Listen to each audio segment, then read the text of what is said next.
A notícia chega primeiro dentro da cidade que Jesus estava em direção àquele local. Chegando a notícia, um determinado homem conhecido como Zaqueu, que a Bíblia diz que ele era publicano. E quem eram os publicanos? Os publicanos eram os cobradores de impostos da época. Haja visto que um cobrador de imposto, ou cobradores de impostos naquela época, eles eram alguém que tinham características diferentes dos demais. Era alguém que fosse formado, que tivesse capacidade de lidar com finanças, com números. Trazendo para os dias atuais, eram como se fossem gestores financeiros ou contadores que trabalham com contabilidade.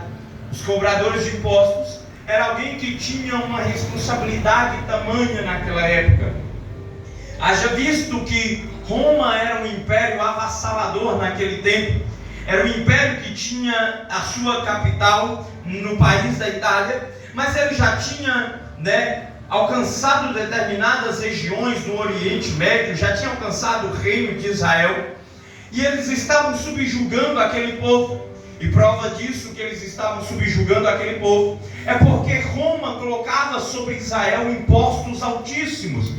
E os contadores ou os publicanos, que eram arrecadadores de impostos, que ficavam nas alfândegas, aqueles que tributavam o povo, aqueles que davam o valor devido, até mesmo indevido, sobre o que deveria ser cobrado, muitas das vezes era alguém nativo daquele povo, alguém que tinha sido criado, nascido, desenvolvido a sua carreira dentro do seu próprio país, tendo se destacado.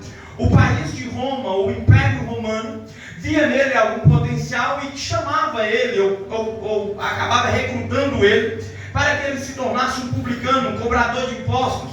Por que eu estou dizendo isso? Porque um cobrador de impostos, naquele tempo, era visto como alguém traiçoeiro, alguém que estava levantando contra o seu próprio país, porque haja visto que naquele tempo os tributos eram muito altos.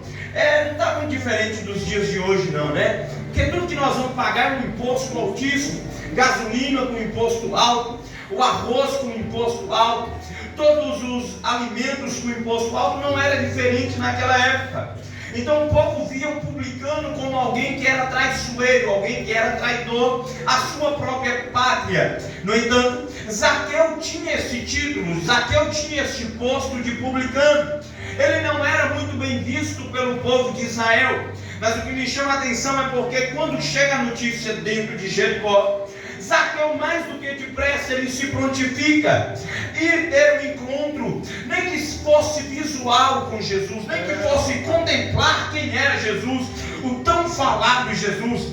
Para não me ater aos detalhes, Zaqueu vai mais do que depressa, sobe em cima de uma figueira brava, para poder ver ao menos Jesus passar. Só que o que me chama a atenção é porque Zaqueu não sabia que Jesus já tinha contemplado ele de longe.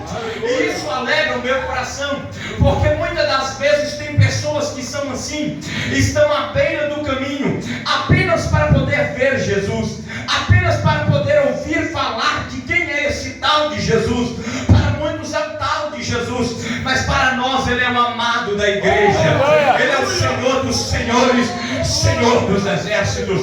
Zaqueu estava em cima de uma figueira brava para poder contemplar Jesus. Mas o que me chama a atenção é porque quando Jesus vai passando, ele observa Zaqueu em cima da figueira. E se para Zaqueu aquele dia era apenas um dia de um encontro visual, para Jesus seria algo transcendente, algo que iria além. Porque Jesus não quer que alguém apenas o veja agir, operar, curar. Jesus quer entrar na casa, Jesus quer mudar a história, Jesus quer mudar a vida. É o que ele faz com Zaqueu. Zaqueu, desce depressa, porque hoje me convém pousar em tua casa. Glória! Logo, eu quero trazer uma palavra para o coração de algum ouvinte nesta noite, quer sejam aqueles que estão aqui dentro ou que estão ao alcance da minha voz. Ei, você que tem apenas ouvido falar de Jesus, ouvido falar que ele cura, que ele liberta, Jesus quer algo mais particular contigo. Jesus quer um relacionamento contigo. E a palavra de Jesus nesta noite é esta: hoje me convém pousar na tua casa.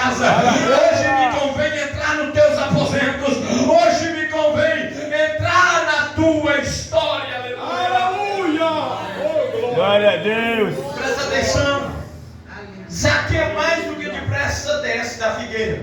O povo está todo preocupado. Falando, mas começa um murmurinho, né? Mas ele é um publicano, cobrador de impostos, é traidor.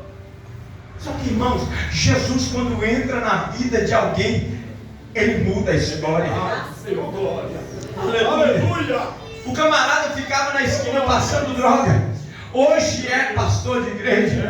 Aquela que ficava na esquina rodando uma bolsinha, Deus levanta ela, faz dela uma mulher do círculo de oração, levanta ela com uma voz profética. Por que você está falando isso, pastor? Porque o meu Jesus, ele é mestre em pegar o improvável e usar nesta terra para a glória do Deus Santo Nome. O meu Jesus é mestre em pregar aquele que está com o nome na lama e colocar o nome dele no livro da vida. O meu Jesus é mestre em pegar aquele que está batido, derrotado e fazer ele sentar em lugares altos em meio aos príncipes. Aleluia. Glória. E o povo está com aquele murmurinho. Mas ele é publicano, Mas Jesus diz, mas ele também é filho de Abraão, ou seja, filho da promessa. Glória a Deus. E tem mais. Glória a Deus. Eu vim buscar e salvar aquilo que se havia perdido. Oh, glória. Oh, glória. E eu quero aqui ter nesta noite essas duas palavras: buscar e salvar. Grave muito bem isso: buscar e salvar. Logo, a palavra buscar traz o significado de tratar de trazer ou levar algo, adquirir. Ou seja, tratar de trazer, levar algo ou adquirir. Salvar já traz consigo o significado de tirar ou livrar do perigo.